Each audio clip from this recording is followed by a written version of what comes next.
शास्त्र विधि त्याग कर मनमाना आचरण है, वो हमने नहीं करना चाहिए, वो व्यर्थ है।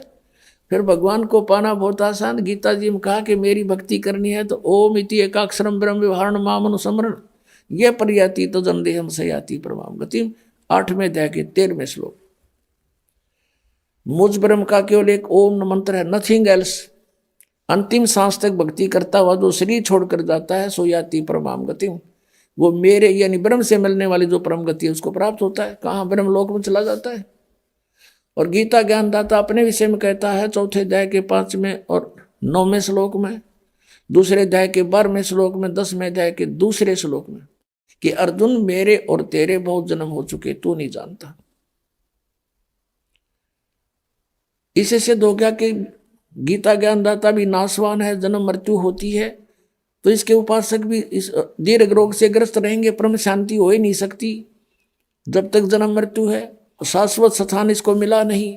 तो 18वें अध्याय के 62वें श्लोक में इसलिए कहा कि तू सर्वभाव से उस परमेश्वर की शरण में जा, उसकी कृपा से ही तू परम शांति को और सनातन परम धाम को प्राप्त होगा। अब सनातन परम धाम जो सदा रहने वाला सतलोक को चला जाएगा, वहां परम शांति होगी।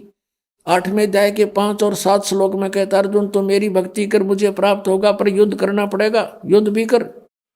और युद्ध करने वाले को शांति कहाँ? तो ओम से शांति नहीं हो सकती। ओम का जाप ब्रह्म का, ब्रह्म कह रहा है मेरी प्राप्ति के लिए ओम जाप कर, युद्ध भी कर, करना ही पड़ेगा। और तुझे परम शांति चाहिए तो उस परमात्मा के पास जा, यहां कोई शांति नहीं है। उसके लिए क्या बताया 17वें अध्याय के 23वें श्लोक में कि ओम तत्सती निर्देश है ब्रह्मण तिर्विद समर्थ है। सच्चिदानंद घन ब्रह्म का केवल एक ओम तत्सत, ये 3 मंत्र का जाप है, नथिंग एल्स, और कुछ नहीं। यही निर्देश है, फाइनल फैसला है। और पुण्यात्मा ओम तो ब्रह्म का ये बिल्कुल, ये तो स्पष्ट है, यही मंत्र है। और तत् और सत ये सांकेतिक हैं, गुप्त हैं, कोड वर्ड है, ये दास बता सकता है, इस पृथ्वी पर किसी के पास नहीं है। यदि कोई इस दास से ये सुनकर फिर आगे आप पे प्रभु पाक जाएगा, गुरु बन जाता है, नाम देता, वो अनधिकारी है, वो सबसे बड़ा शत्रु है आपका।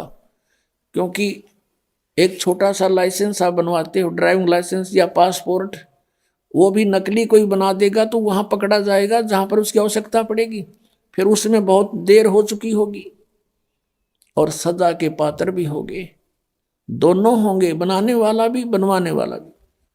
तो ये ओम तत्सत ये 3 मंत्र अभी आपको बताया था 15वें अध्याय के 16 और 17 श्लोक में 3 पुरुष है, एक सरपुरुष, एक अक्षर पुरुष, एक परम अक्षर पुरुष। 8वें अध्याय के मंत्र 1 में अर्जुन ने पूछा कि हे प्रभु, आपने 7वें अध्याय के 29वें श्लोक में जिस तत्परम के विषय में कहा कि उसको जानने के बाद फिर तो जरा मरण से ही छूटने का प्रयत्न करते हैं साधक, यहाँ की किसी वस्तु नहीं मांगते। तो 8वें अध्याय के 1 मंत्र में पूछा किम तत्परम, 8वें अध्याय के 3 श्लोक में कहा कि वो परम अक्षर ब्रह्म है। तो 15वें अध्याय के 17वें श्लोक में वो परम अक्षर ब्रह्म की तरफ संकेत है कि उत्तम पुरुष है तू अन्य परमात्मा इति उदाहरते, ये लोग तरम अविषय विवर्ती अवैश्वर है। तो 3 पुरुष है, एक सरपुरुष, ओम तो सरपुरुष का नाम है, सरब्रह्म भी कहते हैं इसको, ज्योति निरंजन काल भी कहता है ये। और अक्षर पुरुष इसका ये तत्व मंत्र है, ये गुप्त है, ये दास बताएगा। और ये ओम और तत्व मिलकर 2 अक्षर का नाम बनता है, ये सतनाम कहलाता है। ये राधा स्वामी वालों की पुस्तक आपको दिखाई थी, वो सारवचन वार्तिक और शिवजाल जी के वचन थे, उसमें सतनाम का उन्हें पता नहीं, यो खान का है पीन का, ये कोई स्थान है या कोई भक्तिकरण का या कोई एंड बैंड बोल रहे सारी। तो वो कहाँ के सतलोक जाएंगे, वो उनके अनुयायी कहाँ आँख नीचे बैठे हो उन अज्ञानियों के पीछे, भूल लगी है भारी और जीवन व्यर्थ हो रहा उन भोली आत्माओं का। तो गीता जी में जो लिखा उसके अतिरिक्त हम जो साधना करते हैं वो शास्त्र विधि त्याग कर मनमाना आचरण है, उससे कोई लाभ होना ही नहीं। तो उस परमात्मा को जिसको हम पाने का प्रयत्न करते रहे और उसने स्वयं ही आकर ये ज्ञान बताना पड़ा। यहाँ क्या बताते हैं कि सेवक हो के उतरे इस पृथ्वी के माही, जीव उदाहरण जगत गुरु, बार बार बलि जाहि। आदरणीय गरीबदास साहब जी कह रहे हैं कि उस परमात्मा के विषय में जो चारों वेद बताते हैं कि वो परमात्मा ऐसी लीला किया करता है, और ये अज्ञानी लोग उनको समझ नहीं सके क्योंकि इनकी साधना शास्त्र अनुकूल नहीं थी। और वेदों में लिखा कि वो परमात्मा सतलोक से चलकर आता है और कवियों की तरह आचरण करता है, और निराकार की तरह है वो, इनको निराकार निराकार कहने वाले। तो वेदों में जो ज्ञान है वो परमात्मा की महिमा लिखी हुई है, और उन वेदों में लिखी वर्णित जो व्याख्यान है उनके ऊपर कबीर देव, कबीर साहब, काशी वाले, बनारस वाले, ये ही खरे उतरते हैं। तो यही हमारे भगवान है।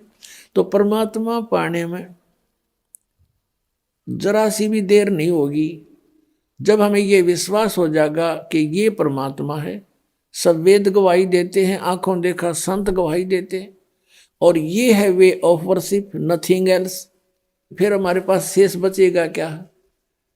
शंका जो है इस जीव की सबसे बड़ी शत्रु है, और जब तक शंका समाप्त नहीं होगी भक्ति हम कर नहीं सकते, क्योंकि करते रहेंगे लेकिन बीच में कोई ना कोई आके आपको डिस्टर्ब कर सकता है कि ऐसा नहीं है, ये तो ऐसा है भगवान।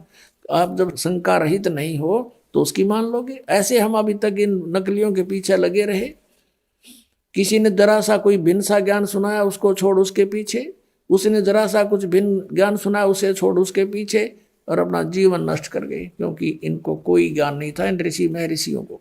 अब परमात्मा पाने के लिए ये पता होना चाहिए कि हमारा कौन भगवान है और कहाँ प्रमाण है। अब ये सैकड़ों प्रमाण दास ने दे दिए। जिन महापुरुषों ने भगवान मिले उनने यही नाम जपे, 2 अक्षर का सतनाम, एक ओम, एक ये तत्व गुप्त है। जिनको मिल चुका है वो मंत्र, उनको पता है सतनाम में दूसरा मंत्र कौन सा है। ये है 2 अक्षर का मंत्र, और ये सतनाम है। राधा स्वामी वालों को सतनाम का कह भी नहीं पता, ये कहाँ मोक्ष होगा। इसी कारण से शिवदयाल जी प्रेत बने और अपनी शिष्या बुक्की में बोल रहे हैं वो, पुण्यात्माओं को आँख खोलो, इतना विद्वान पुरुष, आज परमात्मा ने ऐसी बुद्धि दे रखी आपको, क्या क्या बना लिए हैं, हवाई जहाज बना लिए, इंटरनेट बना लिए, कंप्यूटर बना लिए। जो बनाना था वो अभी शुरू भी ना किया है। हमने केवल इस मनुष्य जीवन से ये डले नहीं डोने थे, हमने मोक्ष कराना था, और उसकी बहुत आसान तरीका, कोई विशेष इसमें कार्य नहीं, काम भी करते रहो, चलते फिरते उठते बैठते इस मंत्र का जाप करना है, नथिंग एल्स। बकवास त्यागनी है। तो यहाँ क्या बताते हैं कि उस परमात्मा के विषय में, ओए होए, अब आंखों देखा वो संत जिनको भगवान मिले वो क्या कह रहे हैं? सेवक हो के उतरे, सेवक हो के उतरे, ऊपर ते आए नीचे उतरे, इस पृथ्वी के माही, जीव उदाहरण जगत गुरु, बार बार बलि जाहि। ऋग्वेद मंडल नंबर 9 सूक्त 86 के मंत्र 26-27 में, ऋग्वेद मंडल नंबर 9 सूक्त 82 के मंत्र 1, 2, 3 में, ऋग्वेद मंडल नंबर 9 सूक्त 20 मंत्र 1 में, ऋग्वेद मंडल नंबर 9 सूक्त 1 मंत्र 8, 9 में, ऋग्वेद मंडल नंबर 9 सूक्त 96 और मंत्र 16 से 20 में है, और भी अनेक स्थानों पे। और ऋग्वेद मंडल नंबर 9 सूक्त 94 94 के मंत्र 1 में ये स्पष्ट किया है कि वो परमात्मा कवियों की तरह आचरण करता हुआ पृथ्वी पर विचरण करता है, घूमता है वो इधर उधर है, और सतलोक से चलकर आता है, दृढ़ अच्छे आत्मा को मिलता है, और वो तत्व ज्ञान का उपदेश करता है। और परमात्मा स्वयं अपने सूक्ष्म वेद में कहते हैं, चारों युग में संत पुकारे, कूक कहा हम हेल रे, हीरे माणिक मोती बरसे ये जग चुगता ढेल रे। कि चारों युगों में उन संतों ने मेरी महिमा का गुणगान किया जिनको मैं मिला, और मैंने भी स्वयं आकर के ऊंचे स्वर में आवाज लगा लगा कर जनता को समझा, हीरे माणिक मोती बरसें, ये तत्व ज्ञान रूपी सत साधना रूपी अमृत हम बरसा रहे हैं, मोती बरसा रहे हैं। इनको ग्रहण करते नहीं है भोले भक्त, और ये डले ढो रहे हैं, ये जग चुगता ढेल रे, ढेल माने डले कंकर पत्थर इकट्ठे कर रहे हो, आन उपासना आन साधना के अन्य भगवानों की पूजा करके तुम डले ढो रहे हो, और हम हीरे मोती बरसा रहे हैं, इनको ग्रहण नहीं कर रहे, तुम निर्धन होते जा रहे हो। क्या बताते हैं, हमारा ज्ञान किन्हें ना सुनिया, ये पर भी लेन जात है दुनिया। कहीं पर आप देखते हो इन भ्रमित किए हुए अज्ञानी ऋषि संतों के द्वारा के फलाने स्थान पर कुंभ का पर्व होगा, वहां पर भी लगेगी, पर भी वो है इनकी 1 घंटा 1.5 घंटा स्नान का समय निर्धारित करते हैं किसी सरोवर तालाब या दरिया में, कि उसमें जो स्नान कर लेगा उसका बेड़ा पार हो जाएगा। ये कर रखा है ना ऐसा जुल्म। वहां बेड़ा पार नहीं, बेड़ा गर्क होता है। कैसे होता है, एक समय हरिद्वार के अंदर हर की पैड़ियों पर ये पर्व भी लगी थी। कुंभ के पर्व के ऊपर स्नान का समय निर्धारित किया था इन्होंने। वहां पर ये सभी त्रिगुण उपासक, रजगुण ब्रह्मा, सदगुण विष्णु, तमगुण शिव जी के उपासक, ये गिरी पुरी और नागा वैष्णो, ये कनपाड़े नाथ और बिना कनपाड़े, ये सारे वहां इकट्ठे हो गए स्नान के लिए। स्नान करने का जब समय आया, वहां क्या होता है, गिरी अलग ग्रुप में, पूरी अपने न्यारे ग्रुप में, नागा अलग से इकट्ठे हो जाते हैं, वैष्णो अलग से इकट्ठे हो जाते हैं। वहां से फिर स्नान करने के लिए चलते हैं अपने अपने मुखिया के पीछे। सबसे पहले नागा चले गए ऊपर भी नहाने के लिए, पर भी लेने मोक्ष प्राप्ति के लिए बेड़ा पार कराने गए थे नागा। सबसे पहले पैर की पैड़ियों पर खड़े हो गए स्नान करने के लिए। पीछे से आगे ये सतगुण विष्णु जी के उपासक वैष्णो साधु आए। उन्होंने कहा, अरे नागाओ, पहले हम स्नान करेंगे, हम सर्वश्रेष्ठ हैं, तुम बाहर आओ, अभी स्नान नहीं करना तुमने। वो तैयारी पकड़ रहे थे स्नान करने की। नागा कहने लगे, नहीं, हम सर्वश्रेष्ठ, हम त्यागी और बैरागी हैं, हम कोई वस्त्र तक भी नहीं स्तन पर रखते, हमको नी इच्छा फिरते हैं, हम सर्वश्रेष्ठ हैं, हम प्रथम स्नान करेंगे। अब वैष्णु साधुओं ने कहा कि तुम बाहर आ जाओ नागो, तुम काहे के श्रेष्ठ हो, तुम नहाते ना धोते, राख लपेटे फिरते हो, सरड फड़ तुम टट्टी के हाथ भी नहीं धोते, और तुम काहे के श्रेष्ठ हो, बाहर आओ, हम प्रथम स्नान करेंगे। इस बात का दुख माना उन्होंने, नागाओं ने, और दोनों आपस में झगड़ा शुरू हो गया। वैष्णु साधुओं का, सतगुण विष्णु के उपासकों का, और तमगुण शिव जी के उपासक नागाओं का आपस में लठ बाज गया, झगड़ा हो गया। और वहां लगभग 25,000 ये त्रिगुणोपासक कटका मर गए वहां पर भी लेन गए थे, बेड़ा पार करान हो गया, बेड़ा गर्क। तो यहां परमात्मा कहते हैं, तीर तुपक तलवार कटारी, जमदड़ जोर बधावे हैं, हर पैड़ी हर हेत न जाना, वाजा करद चलावे हैं, काटे शीस नहीं दल करुणा, ये जग में साध कमावे हैं, और जो जन इनके दर्शन को जावे, उनको भी नरक पठावे हैं। काटे शीस नहीं दल करुणा, और ये जग में संत कमावे हैं, हर पैड़ी हर हेत नहीं जाना, वाजा तेग चलावे हैं। हर की पैड़ी कहें, भगवान का स्थान कहो, भगवान की छाती पर ये कुकर्म कर दिया, 25,000 कटका मर गए। लेली पर भी टिंडे वहां पर, ये है इनके तीर्थ स्थान नहाने के। और किसी को मना करता है तो इन्होंने कहा, हमारी तो भावनाओं को ठेस पहुंचा दिया। अरे ये कोई भावना हुई? अब जैसे कोई बालक, कोई बिजली का तार टूटा पड़ा है, उसमें स्पार्किंग हो रही है, बच्चा उसको आतिशबाजी जानकर पकड़ने जा रहा है, और कोई बुद्धिमान व्यक्ति उसको देख रहा है, उसको भागकर उठाकर उस बच्चे को उसकी जान बचा देता है। बच्चा रोता है क्योंकि उसकी भावनाओं को ठेस पहुंचा है। वो तो उसको पकड़ना चाहता था और उसको पता था उस भद्र पुरुष को कि ये मर जाएगा, तो उसकी भावनाओं को वहां ठेस पहुंचाना अनिवार्य था। तो इस दास का उद्देश्य यही है। इसको अगर तुम ठेस मानते हो तो ठेस सही, पर तुम्हारी जान बचेगी ना, सारी वीरान मट्टी होगी आपकी, क्योंकि शास्त्र विरुद्ध साधना करके। तो यहां क्या बताते हैं, चारों युग में संत पुकारे, कूक कहा हम हेल रे, हीरे माणिक मोती बरस, ये जग चुगता डेल रे।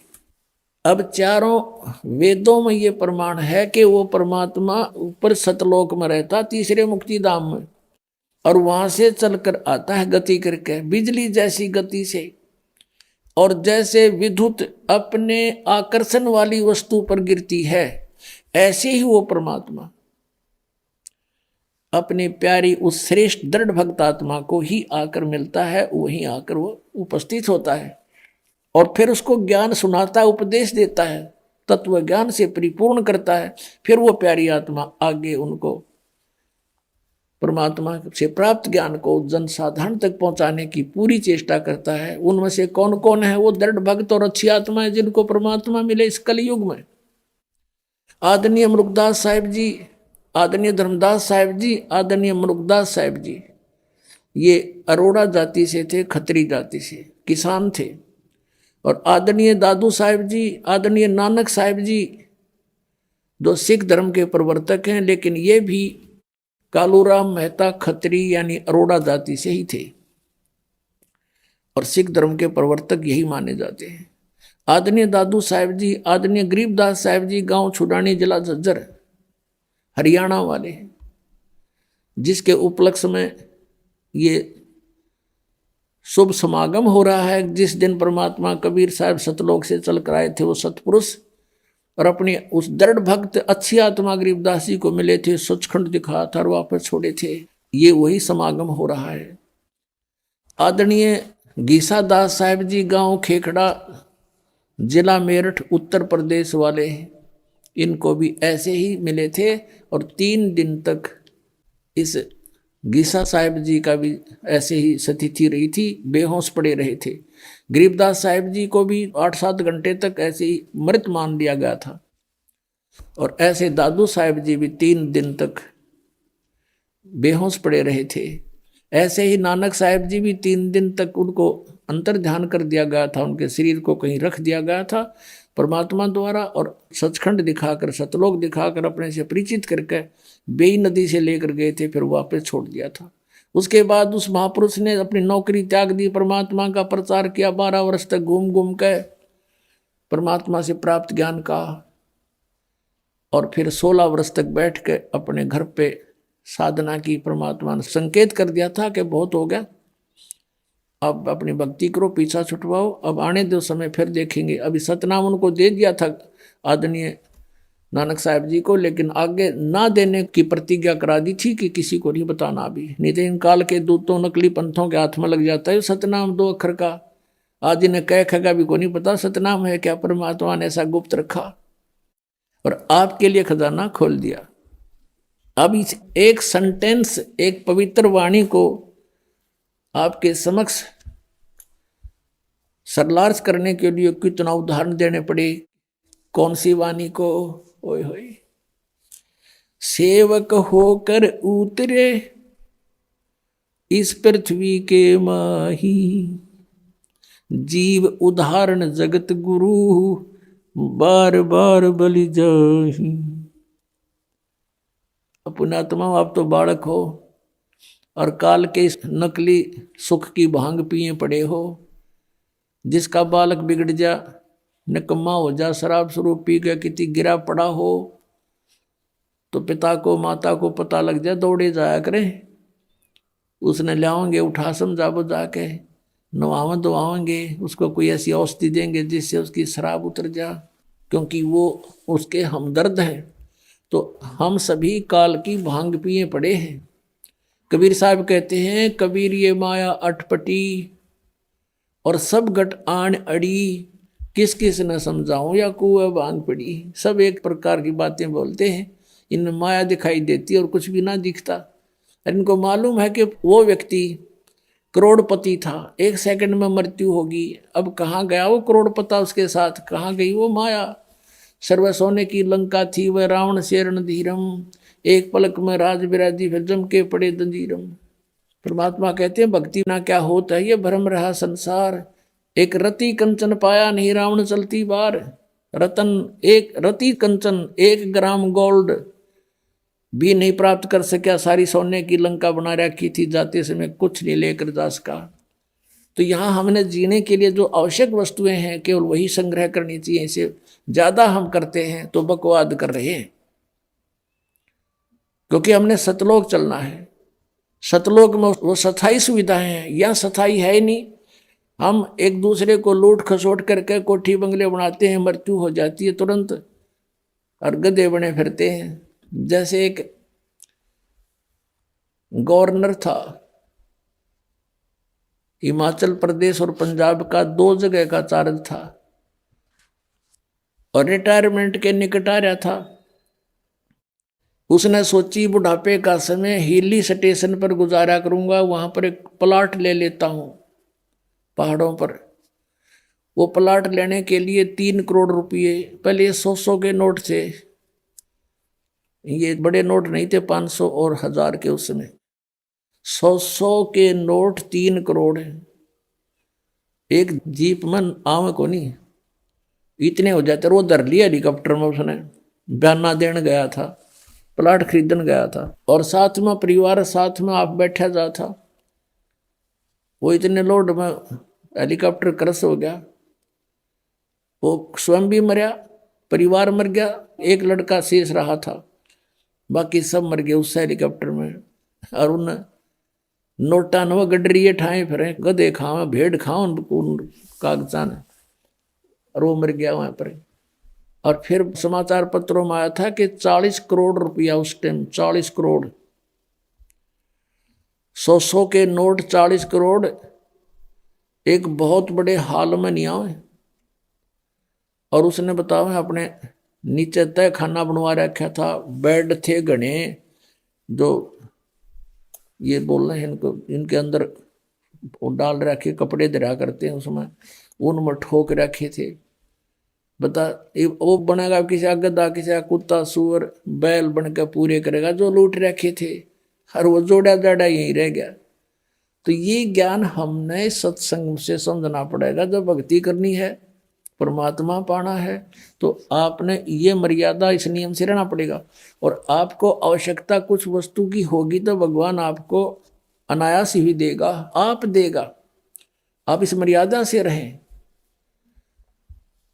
तो अब क्या बताते हैं कि आप जी ने इधर ध्यान कभी दिया नहीं, क्योंकि इधर ध्यान तो जब दे जब हमें कोई बताने वाला हो। हमें तो ये गुण गाएंगे, बजले रे भगवान, भगवान की सा भगवान निराकार। चलो भाई निराकार होगा। अब भगवान से हम मिलना चाहते हैं, हर भगवान निराकार बताते हैं, हमारी बुद्धि काम नहीं कर रही थी कि ये क्या बोल रहे हैं, बकवाद कर रहे हैं।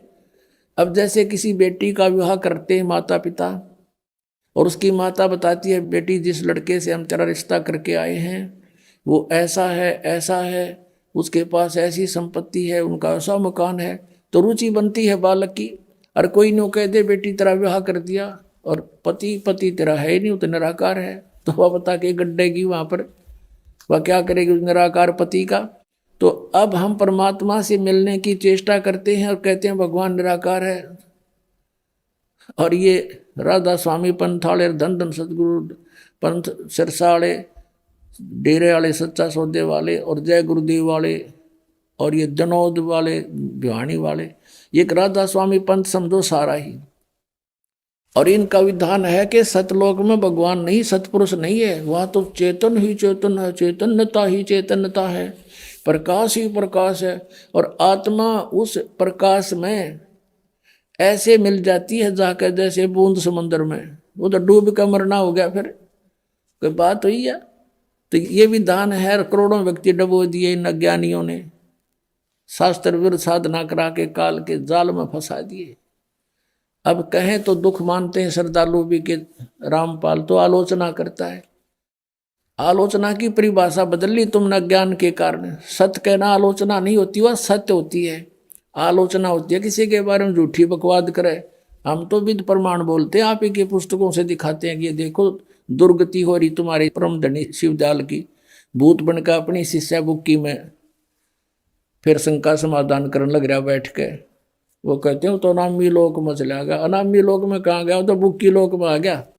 अब यहाँ क्या बताते हैं, सेवक हो के उतरे इस पृथ्वी के माही, जीव उदाहरण जगत गुरु बार बार बलि जाही। गरीबदास जी कह रहे हैं कि एक दास बनकर आए भगवान,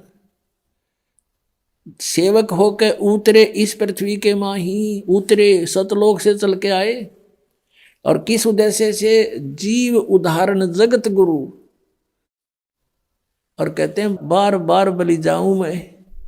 गरीबदास जी कहते हैं बलिहारी जाऊं इस परमात्मा के ऊपर जो किसे दयालु हैं, कैसे दयालु हैं। सतलोक से इतने सुंदर लोक को छोड़कर हमारे लिए यहाँ आते इस गंदे लोक में जहां पर आहार भी उपलब्ध नहीं ढंग का। और दास बनकाए कबीरदास। कबीरदास सांस गेल जितनी वाणी बोली कबीरदास, दास कबीर। परमात्मा जब क्यों उन्होंने दास कहा कि हमने भी यदि सतलोक पाना है तो ऐसे ही अपनी क्रियाएं बनानी पड़ेंगी। यहाँ पर कोई भी जिसने अपने आप को स्वामी माना है वो पेटे हैं अंत में। किसी राजा को देख लो, इन हिरण्यकशिपु को देख लो और रावण को देख लो, भक्ति करना और साथ बकवाद नहीं चलेगी। अब रावण जैसी साधना कोई नहीं कर सकता, यहाँ से धड़ काट कचड़ा आदि भगवान के निमित्त समर्पित कर दिया। लेकिन कुठोड़ कुपात्र के स्थान कुपात्र को दे दिया, वो शीश सुपात्र को देता तो लाभ होता। शिव की उपासना तमोगुण की करके राक्षस कहलाया।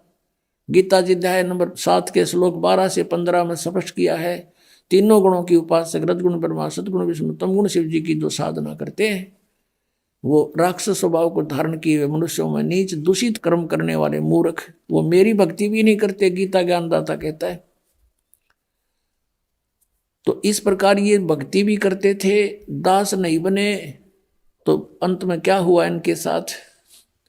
तो यहाँ क्या बताते हैं, सेवक होकर उतरे और इस पृथ्वी के माँ, जीव उदाहरण जगत गुरु बार बार बलि जाम।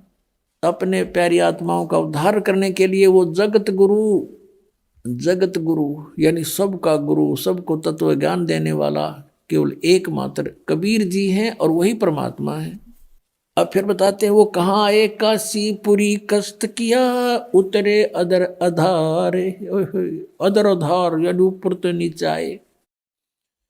मोमन को मुजरा हुआ वहां जंगल में दीदारे। मोमिन यानी उस नीरू नामक मुसलमान जुल्हे को परमात्मा ने जंगल में दर्शन दिए लहर तारा तालाब पर। अब उस परमात्मा का कितना सुंदर शरीर था। कोट कर्ण शशि भान सुध आसन अदर विमाने, परसत पूर्ण ब्रह्म को शीतल पिंड और प्राणी। अब परमात्मा का कहते हैं ऊपर आसन अधर विमान। सतलोक में तो उस परमात्मा का ऐसा शरीर है, करोड़ सूर्य करोड़ चंद्रमा, ऐसी शोभा है।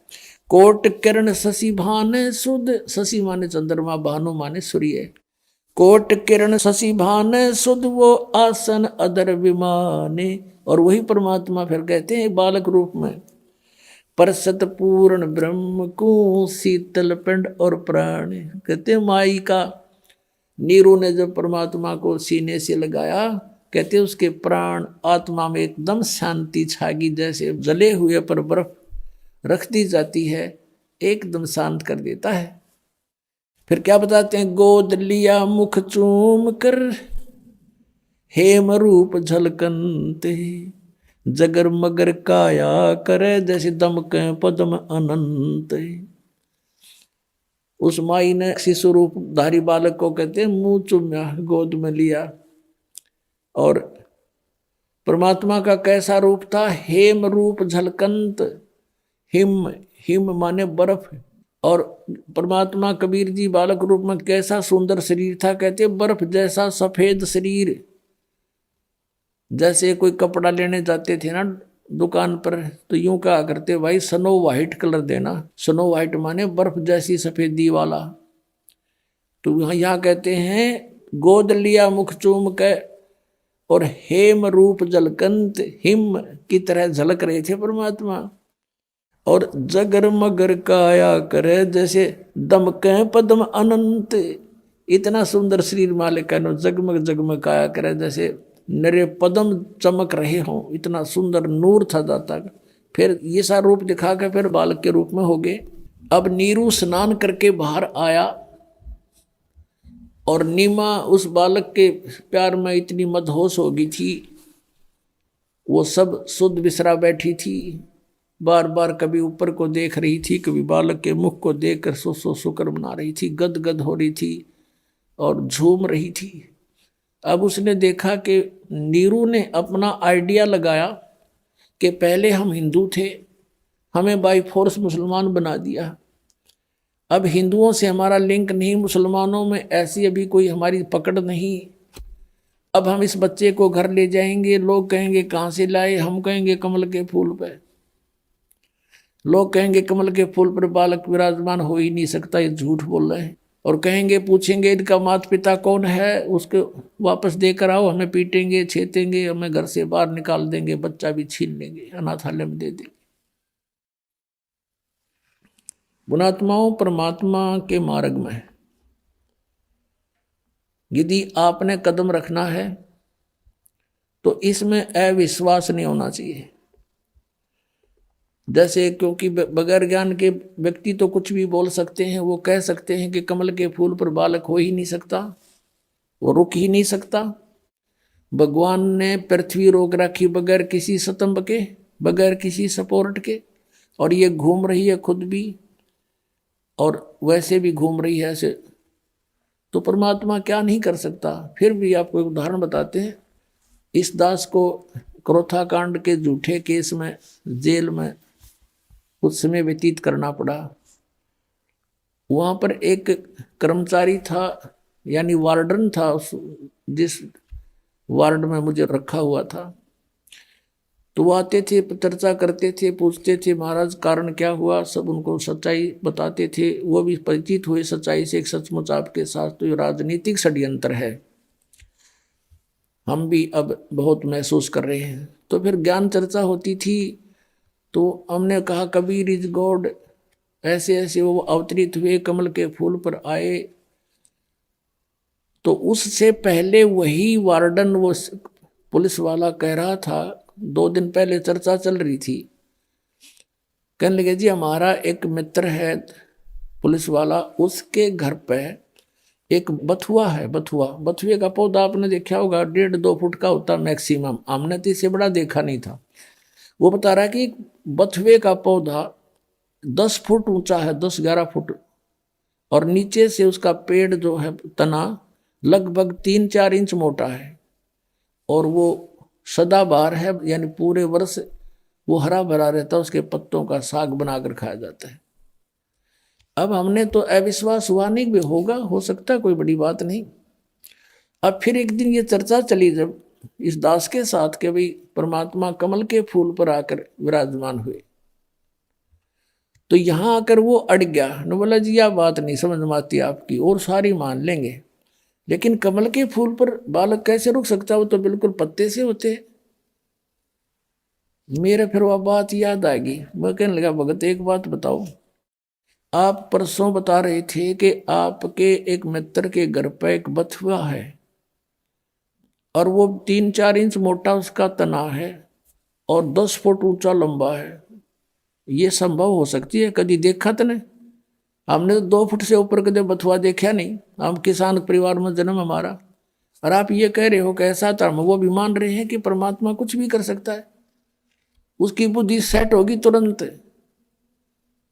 जब एक 10 फुट का बथुआ हो सकता है, तो क्या कमल का फूल इतना स्ट्रॉन्ग नहीं हो सकता जिस पर बालक लौट जाए? तुरंत मान गया। ने बोला जी हो सकता है, 100 हो सकता है। न्यो पे चल रहे थे हम, आप पे कह रहा है ईसा बथुआ देखा, जब मैं न्यो को नहीं मान सकता, मैं वो तो बथुआ इससे ऊपर होता ही नहीं, तो वो मान गया। तो पुण्यात्मा ऐसे हमने सध्यात्म मार्ग को समझना है, इसमें इम्पॉसिबल नहीं होता कुछ भी। एक उदाहरण बताते हैं, कबीर परमात्मा का एक साधक था। हम कैसे साधक हैं, हम भगवान के ज्ञान को अवश्य सुनते हैं लेकिन मनमुखी तुरंत हो जाते हैं। अब वो साधक घर छोड़ के जंगल में पहाड़ पर जाकर बैठ गया और वहां दिन रात भक्ति कर रहा था, साधना करता था। एक दिन वो क्या करता था, वहां से नीचे उतर कर आता था। एक सरोवर था नीचे, थोड़ा पहाड़ से नीचे की तरफ, पहाड़ी पर ही था, बना हुआ था, लेकिन वो और ऊंची पहाड़ी पर रहता था। वहां आकर स्नान करता था और जल भर ले जाता था अपना करमंडल में। एक दिन वो बीमार हो गया, इतना असहाय हो गया कि वो स्नान करने मुंह धो नहीं सकता था, और मुंह धोए बिना वो भगवान नहीं बच सकता था। इस तरह की अपनी अटकल बना रहा था। तो वो रोने लग गया बहुत बुरी तरह, हे भगवान मैं मुंह धोऊंगा कैसे, मुंह धो नहीं सकता, आपको याद कैसे करूंगा, ऐसे तड़प कर रहा था। अब कहते हैं दारी मेरे संत की मुंह से मिटे नहीं अंश। अब उसके लिए परमात्मा ने क्या किया, इतनी जबरदस्त वर्षा कर दी कि पूरी पृथ्वी पर जल ही जल हो गया, कम से कम 200 400 फुट ऊंचा। और फिर वो जल उस पहाड़ी के निकट पहुंचा जहां वो संत बैठा था। इतना निकट कर दिया वो जल कि उसने ऐसे देखा, अरे जल यहां आ गया, अरे वर्षा इतनी अच्छी होगी। और उसने फिर मुंह धोया, मुंह धो के पानी पिया। फिर उसने देखा कि ये तो सब कुछ नाश हो गया, प्रलय होगी। फिर उसको आकाशवाणी हुई कि तेरे लिए ये करना पड़ा मुझे। तब रोने लग गया, हे भगवान मुझ पापी के लिए इतना अनर्थ हो गया, सारी जनता मर गई मालिक। कहते उसी एक्शन एज इट इज कर दिया, जो का तू एज इट इज, जैसे जो जहां काम कर रहा था एज इट इज, कलम पकड़ थी तो कलम में पकड़ा बैठा वहां पर। तो यहाँ के बारे में कहते हैं, मौला थल से जल करे और जल से थल कर देत, साहेब तेरी साहेबी अब श्याम कहूं अक्सवेत। परमात्मा एक सेकंड के कुछ क्षण में भी पूरी पृथ्वी पर जल ही जल विनाश कर सकता है। और दूसरे अक्षर में जो का तू, आपको जैसे यहां बैठे हो ऐसा ही बैठा दे, आपका याद भी ना हो मेरे गिल बनी थी क्या। इतना सामर्थ्य परमात्मा में है। और हम इन अनाड़ियों के कारण, अज्ञानता के कारण, शास्त्र विरुद्ध साधना करने के कारण, परमेश्वरीय लाभ से वंचित रहने से हम ये सोच बैठे हैं ऐसा नहीं हो सकता, ऐसा नहीं हो सकता। और ये अगर मगर जो है, ये हमारे भक्ति मार्ग को समझने में बहुत बड़ी बाधा है। परमात्मा के मार्ग में कभी भी अविश्वास नहीं होना चाहिए। एक कथा सुनाता हूं। इस दास को जब तक ये ज्ञान नहीं प्राप्त हुआ था, तब ऐसे ही कोई जैसा भी कोई ज्ञान देता उसको उसका सच्चाई लगता था हमें। हमारे घर पे, हमारे किराए के ऊपर एक आर्य समाज का एक व्यक्ति रहता था। वो टीचर था, वो शास्त्री बताता था अपने आप को, और बहुत अच्छी नेक आत्मा था, बोलन बतलाने का स्वभाव ठीक था उसका। तो फिर मुझे उपदेश प्राप्त हो गया। पहले जब हम चर्चा करते थे उससे, तो वो कुछ भी कह देता था, उसकी बात को मानते थे। वो महर्षि दयानंद का पुजारी था। जब दास को ये ज्ञान हुआ, सन 1988 में नाम प्राप्त हुआ, तो 1989 में 1 वर्ष बाद दास ने क्या सोचा कि ये भक्ति बोध जो आपको देते हैं मंत्र, ये नित्यनेमकरण की पुस्तक, ये छपवाई इस दास ने, कुछ पुस्तक छपवाई 2000 या जैसा भी। और वो छपवाई इसलिए थी कि गुरुदेव को दे देंगे और वो भक्तों को आगे फ्री बांटते हैं। अब वो जब वो ऊपर एक हमने पूजा सतल बनाया था 15 बाई 5.5 का, गैलरी के ऊपर अलग से सेपरेट बना था, उसमें खिड़कियां लगाई थी, एक शीशा टूटा हुआ था, उन खिड़कियों के बाहर की साइड में लोहे की जाली लगानी थी, ये मच्छरों से बचाने की होती है ना जालियां, लोहे की जाली। तो ये दास से उसका साइज नाप के ले गया, वो थी चौड़ाई तो थी 2 फुट 8 इंच, ऊंचाई थी 4 फुट। अब 2 फुट 8 इंच मैंने ऐसे 2 और फिर डैश ला के 8 इंच के ऊपर 2 डैश ला के अपनी इस इंजीनियरिंग भाषा में लिख रखी थी, वो तो आम आदमी भी ऐसे लिखता है।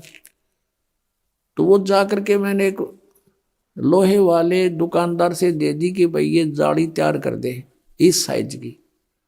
मैं कुछ और सामान ले आता हूँ, स्कूटर ले रखा था मैं, छोटा 2 व्हीलर मोटरसाइकिल टाइप। मैं सामान आगे से कुछ और लेकर आया तो उन्होंने उसके नौकर ने वो जाली काट के पैक करके रखी, उसकी पेमेंट करके दास चल पड़ा। घर पे आया, बड़ा लड़का छोटी उम्र का था, 13-14 वर्ष का होगा, और एक और किराएदार रहता था वहीं पर, बिहार साइड का था वो। उनसे कहा कि भाई तुम दोनों जने ऐसे करो, ये जाली लगा दो। उसमें सिर्फ लगा के कील ठोकनी थी और कुछ नहीं करना था। तो वो दोनों लगाने लगे,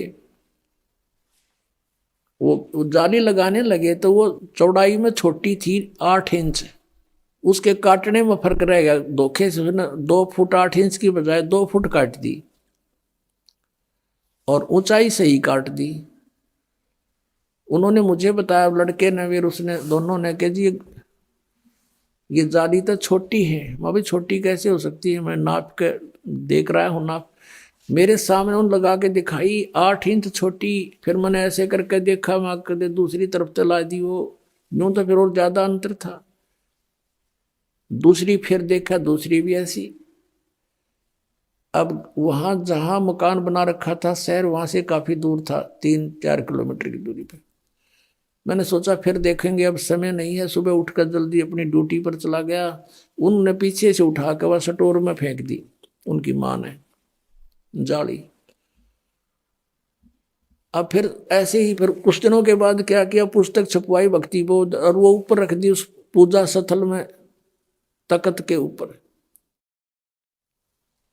कुछ दिन के बाद क्या देखा कि शीशा फूटा हुआ था खिड़की एक साइड का, उसमें से चूहे घुस के उनको काटना शुरू कर रखा। तो फिर मेरे दिमाग में आई कि वो जाली जो 2 थी, उन दोनों को एक पर लगा देते हैं फिलहाल, फिर देखेंगे। कुछ समय नहीं था, कुछ ऐसा लीला मालिक की थी, यो खेल खेलना था इस दास के साथ। तो मैंने उन बच्चों से कहा कि भाई ऐसे करो, वो जाली जो छोटी थी कहाँ जी, वो ऊपर रखी है स्टोर से निकाल के, इन दोनों को ऊपर ओवरलैप करके एक खिड़की को कवर कर दो, इसमें से चूहे घुसते हैं। और पुस्तक काट दी भगवान की। उन्होंने कहा ठीक है जी। मैं चला गया अपनी ड्यूटी पर। तो शाम को मुझे चिंता थी कि नहीं लगा रखी होगी तो बच्चों से लगवाऊंगा। तो क्या देखा कि एक जाली लगा रखी है, एक जाली नीचे पड़ी है। अब मैंने देखा कि वो एक ही जाली पूरी पूरी लगी हुई है और कुछ एक्स्ट्रा लटक रही है। मैंने उनकी माँ से पूछा कि ये जाली वही है या कोई और चेंज करवा लाए बच्चे। उसने कहा जी मैं सुबह से इसको कह रही थी भाई तू लगा दे, इस जाली को लगा लो, तेरा पापा फिर नाराज होगा।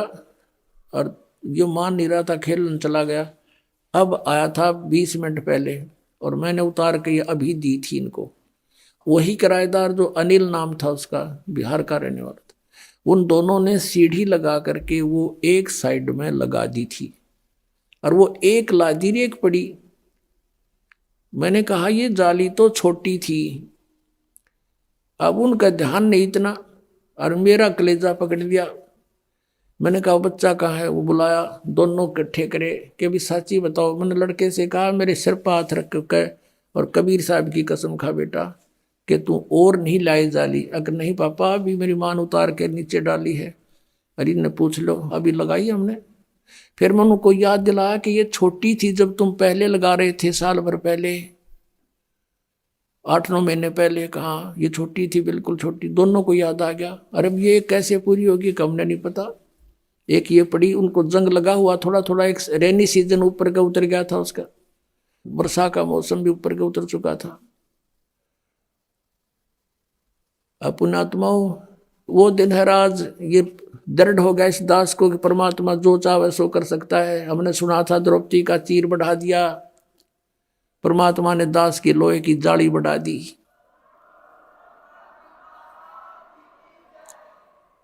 ये कबीर परमेश्वर है जिसने लोहे की जाली को भी बढ़ा दिया इस दास को दृढ़ करने के लिए। अब दूसरी फिर उठाकर देखी, दूसरे पर लगाई हुआ, उस पर पूरी आ गई। पूरी के बाद भी 6 इंच एक्स्ट्रा नू लटक रही है। अभी तक थी वो, अब तो पता नहीं उतार दी होगी। ये सन 1989-90 की बात है। अब पुण्यात्माओं, उस दिन के बाद इस दास का जीवन बदल गया कि परमात्मा जो चाहे सो कर सकता है। अब उसके बाद उस आर्य समाज के उस दयानंद के चेले तो बात हुई, शास्त्री था वो। मैंने ये सोचा कि देख कितना अच्छी आत्मा का आदमी, हर कित फंस रहा है यो।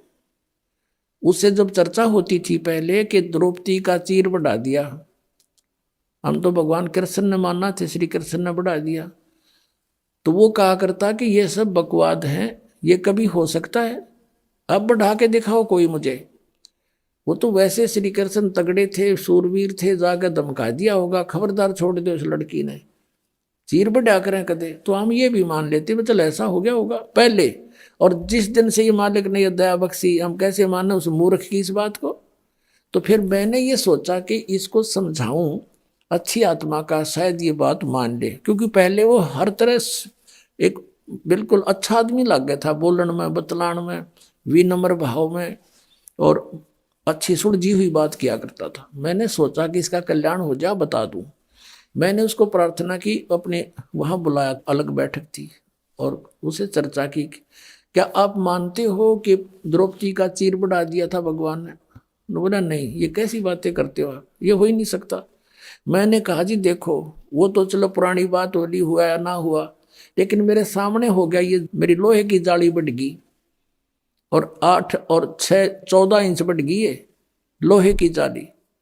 ने बोला मैं नहीं मानता। मैंने उनकी बच्चों की माँ बुला ली, वो दोनों बच्चे बुला लिए कि बताओ भाई कैसे हुआ। उन्होंने सारी बता दी, सच्चाई ऐसे हुआ। ने बोला मैं नहीं मानता, अब करके दिखाओ। अब बता भाई, कौन समझाओ सनाडी ने।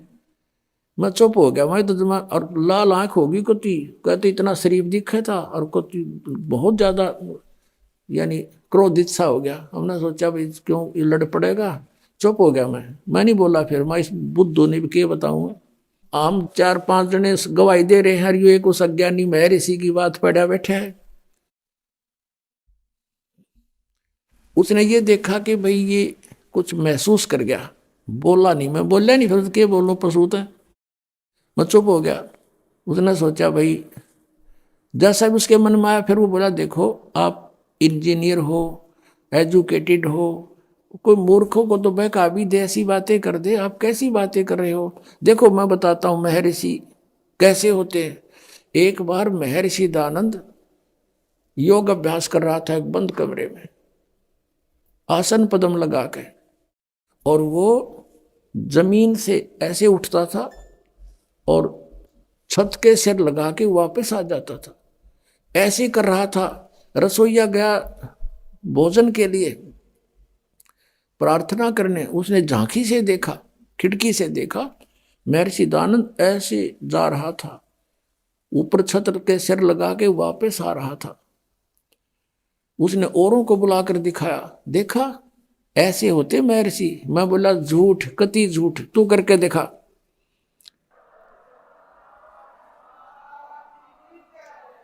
मैं बोला अब करके दिखा। ओडे का मुंह हो गया, ने हो गया तू घना सियाना बना दिया कबीर पंथिया ने, वो पहले वाला रामपाल ना रहा, मैं पहले वाला ना रहा, मैं तारे मूर्खा ही सारी बात मान्या करता, मेरी आंखों के साथ भी तेरी, तू अभी उसी घेसी पेटी बातों को बोल रहा है। तो पुण्यात्माओं, परमात्मा के मार्ग में अविश्वास नहीं होना चाहिए। एक दो साधक थे, एक 40 वर्ष से साधना कर रहा था, बड़ी बड़ी दाढ़ी बढ़ा रखी, बैठक पति परमात्मा प्राप्त दिखाई देता। एक 4 वर्ष से साधना प्रारंभ की थी, नौजवान बच्चा था। एक देवदूत आता था भगवान के दरबार से, उन दोनों से मिलता था, घंटों भगवान की बातें चर्चा करके दोनों से। वो रहते थे अलग अलग, एक इधर एक दूसरी पश्चिम में, एक पूर्व में, गांव के नगर के। दोनों के पास चर्चा करके जाता था। एक दिन उस देवदूत ने भगवान से कहा, भगवान विष्णु से, कि भगवान आपके 2 भगत बड़े अटल हैं, आपके ऊपर पूरा विश्वास करते हैं।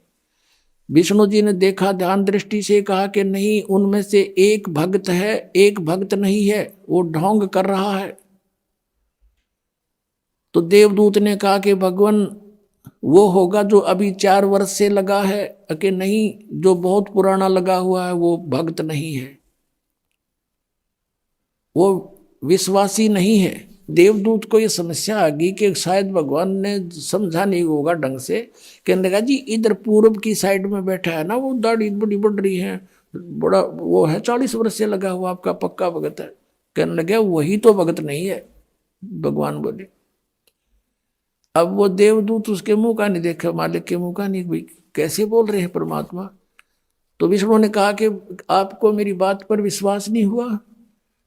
देवदूत ने कहा, भगवान ये तो नहीं हो सकता कि आपकी बात अविश्वसनीय हो, लेकिन मेरी बुद्धि छोटी है, ये काम ना कर रही। तब विष्णु जी ने कहा कि आज तू थोड़ा सा देर से मिलने जाना उनको, और वो कारण पूछे तो उनको ये बताना। अब ठीक है। वो सबसे पहले गया तो उससे के पास, जिसने सही भगत मानना था, 40 वर्ष से भक्ति कर रहा था, उसके पास गया तो उसने पूछा उस बड़े भगत ने कि देवदूत आज तो बहुत देर कर दी, 2-3 घंटे लेट आए, क्या बात होगी, स्वस्थ तो हो। तो देवदूत ने कहा कि भगत क्या बताऊं, आज तो भगवान ने ऐसी अनहोनी कर दी। परमात्मा ने दिन के 1 बजे और एक अनहोनी लीला करनी थी, उसको देखने के लिए रुका रहा मैं। क्या करनी थी कि एक हाथी को और सुई के उस सुराख से निकालना था, सुई के सुराख से निकालना था। धागा डालने का सुराख होता सुई में, उसमें से हाथी निकालना था। और मैं उसको देखने के लिए रुक गया। उस 40 वर्ष वाले साधक ने पूछा, फिर क्या हुआ? कि भगवान ने सचमुच हाथी को सुई के धागा डालने वाले सुराख में के निकाल दिया। वो क्या कहता है कि देवदूत ऐसी झूठ बोल किसी अगर जच जा, ऐसी बकवाद नहीं करा करते, ये कभी हो सकता है? अब देवदूत उसके मुंह का नहीं देखे, डांगर बोल रहा कि है दिखा ऐसा भगत, इस पर विश्वास नहीं भगवान का। वो तो उठ कर चल पड़ा, भाई भगवान ठीक कह रहे थे, ये तो निरा पशु है, खाम खांडले ढो रहा है। जब इसने न विश्वास नहीं, भगवान क्या नहीं कर सकता, फिर क्या फायदा इस भक्त का। अब उठ के गया वो 4 वर्ष वाले के पास। उसने तो वहां तो सोचा था कि वो तोड़ के मैं एंड बैंड बोलेगा, जब मैंने युज कर दिया था। अब उसने भी यही प्रश्न किया कि देवदूत आपकी इंतजार कर रहा था, पलक बिछाए बैठा था, आएंगे आप, आते हो, चर्चा हो जाती है परमात्मा की, दिल लगता है। आज आप बहुत देर कर दी, मैंने सोचा था आज नहीं आएंगे, आज का दिन तो हमारा व्यर्थ हुआ। क्या कारण है देवदूत इतना देरी करने का? उसने फिर यही बताया कि दिन के 1 बजे परमात्मा ने एक लीला करनी थी। और भाई कमाल कर दिया, भगवान ने तो हद कर दी कि सुई की सुराख के अंदर से हाथी निकाल दिया, बे अचरज कर दिया। अब वो कहता है कि ये कि अचरज है, देवदूत भगवान निकाल दे पूरी पृथ्वी ने सुई की नोक में गए, भगवान क्या नहीं कर सकता। तब उसने देवदूत ने उस 4 वर्ष के साधक को सीने से लगा लिया और कहा, धन है तेरे माता पिता जिससे जन्म हुआ, तू है भाई सच्चा भगत, भगवान ठीक कह रहे थे, तू 1 नंबर का भगत है। जिसमें विश्वास नहीं भगवान का, और परमात्मा भी कहते हैं क्या हुआ भक्ति करने जब मन में नहीं विश्वास, क्या फायदा उस भक्ति का। परमात्मा जो चावे सो कर ही, सतगुरु जो चावे सो कर ही, 14 कोट दूत जम डर ही, ऊत भूत जम त्रास निवारे, और चित्रगुप्त के कागज पाड़े। बोलो सतगुरुदेव।